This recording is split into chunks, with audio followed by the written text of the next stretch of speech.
Correlation के तीन methods हैं, स्कैटर डायग्राम, कार्ल पियर्सन और स्पेयरमैन। कार्ल पियर्सन, अब हम स्पेयरमैन कर चुके हैं, स्कैटर डायग्राम कर चुके हैं, last and the simplest method Karl Pearson's coefficient of correlation, also known as product moment correlation. Karl Pearson's coefficient of correlation. Carl Pearson, 1867 to 1936, was the first person to give a mathematical formula for measuring the degree of relationship. Scatter diagram is not a mathematical formula.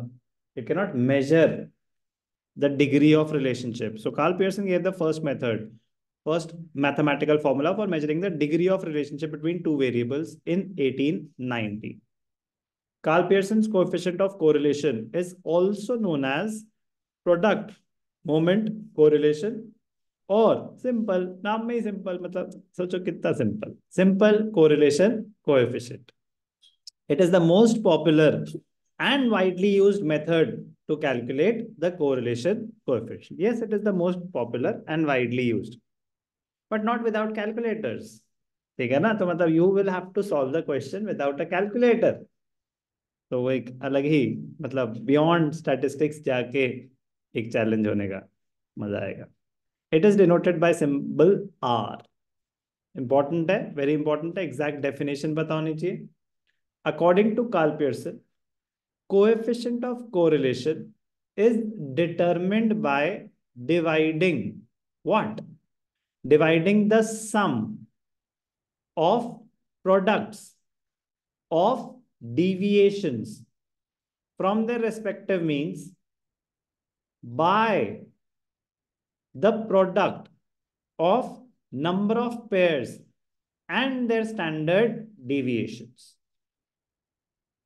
Definition coefficient of correlation की, और यही formula भी है, ध्यान से देखेंगे. Coefficient of correlation is sum of products, ध्यान से देखना, सम ऑफ प्रोडक्ट्स, किस चीज की products, of the deviations, of deviations from where, from respective means, actual means, sum of deviation from the actual mean divided by what, the product of number of pairs, product of number of pairs and standard deviation of x and y.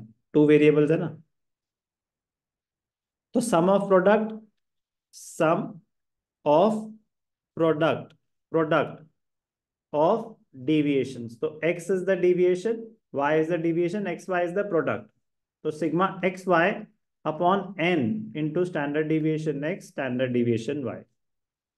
बस छोटी सी दिक्कत क्या है, standard deviation has been deleted from the course. Standard deviation is a part of measures of dispersion. Standard of deviation is no more in the course. It doesn't make sense. ठीक है ना, कि मतलब आप एक चीज ऐसे कर रहे हैं जिसका एक पार्ट आपके कोर्स का नहीं है. तो बस मैं ही बोल सकता हूँ कि स्टैंडर्ड डिविएशन ऑफ x होगा square root of sigma x square upon n. Standard deviation of y होगा sigma Y square upon N. बस इतना पता होना चाहिए आपको स्टैंडर्ड डिविएशन के बारे में, और कुछ भी नहीं. स्टैंडर्ड डिविएशन अपने आप में ना मीन से बड़ा चैप्टर है, मीडियन से बड़ा चैप्टर है. अरे वो मेरे जब कोर्स में ही नहीं है तो मैं उस चीज पर जा ही क्यों रहा, जाने की जरूरत नहीं.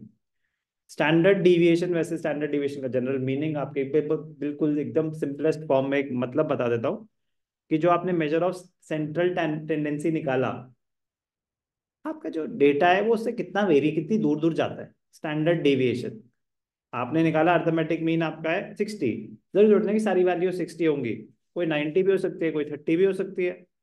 तो कितनी ऐसी डेविएशंस हैं. तो स्टैंडर्ड डेविएशन जितनी लो होगी, मतलब जो डेटा है सारा उसी के आसपास है. स्टैंडर्ड डेविएशन जितनी हाई होगी, मतलब बहुत ज्यादा स्कैटर्ड है. एवरेज ये आ रही है, बट मतलब कंसिस्टेंसी नहीं है आपकी परफॉर्मेंस में. स्टैंडर्ड डिविएशन का ना तो आपको मीनिंग पता होना चाहिए, ये वाला फॉर्मूला यूज हो, ये वाला फॉर्मूला यूज हो, क्योंकि इससे डिराइव हो रहा है कोरिलेशन का फॉर्मूला, इससे डिराइव हो रहा है कोरिलेशन का formula. So what is correlation? It is determined by dividing what, the sum of products of deviations from their respective means, from their actual means, by the product of number of pairs and the standard deviations. दो variable है तो दोनों। तो formula क्या बना definition के हिसाब से, sigma x y upon n into standard, ये स्टैंडर्ड डिविएशन ऑफ एक्स है, स्टैंडर्ड डिविएशन ऑफ वाई है। अभी तक किसी को कोई भी डाउट? कोई भी डाउट? आप ध्यान से देखना एक बहुत इंपॉर्टेंट स्टेप कि क्यों हमारे को ये जरूरी है समझना। इससे डिराइव हुआ, क्या डिराइव हुआ? स्टैंडर्ड डिविएशन, अपना कोरिलेशन का दूसरा फॉर्मूला। ध्यान से देखेंगे, sigma x y upon n, standard deviation of x, standard deviation of y. अब मैंने आपको क्या बताया, स्टैंडर्ड डिविएशन का फॉर्मूला क्या है? Square root of sigma x square upon n. Standard deviation y का फॉर्मूला क्या है? Sigma Y square upon n. अब इसको लिख देते हैं, sigma x y upon n into square root of sigma x square upon n into y square upon N.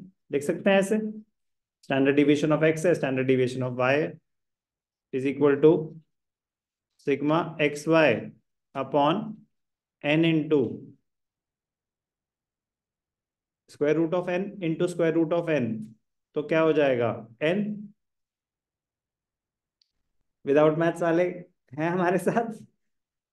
मतलब मैंने अभी बस ये करा कि square root of n into square root of n, छोड़ा है हम वो कर लिया।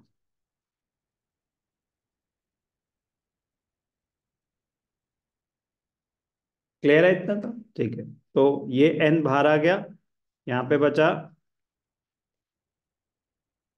एक्स स्क्वायर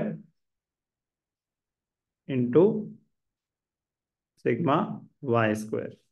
तो ये एन और एन घट गया। तो फॉर्मूला क्या है? Sigma x y upon sigma x square sigma Y square. तो एन इंटू वन। तो ये इसकी डेरिवेशन है, ये है इसकी डेरिवेशन जो मैंने अभी करके दिखाया कि sigma x y upon sigma x square into sigma Y square, ये आपको करके दिखाया। समझ आया कि कैसे स्टैंडर्ड डिविएशन ऑफ फॉर्मूले से एक जनरल फॉर्मूला विदाउट, क्यों हमारे कोर्स में स्टैंडर्ड डिविएशन तो है नहीं, हमें ये वाला फॉर्मूला यूज करना पड़ेगा। तो ये फॉर्मूला डिराइव वहां से हुआ है। कोई भी डाउट? इवेंचुअली आपको ये फॉर्मूला याद ही करने हैं, बट रास्ता पता हो तो थोड़ा सा रिलेट करना इजी हो जाएगा आपके लिए, क्योंकि आगे का रास्ता बहुत पथरीला है, ऑफ रोडिंग होने वाली है।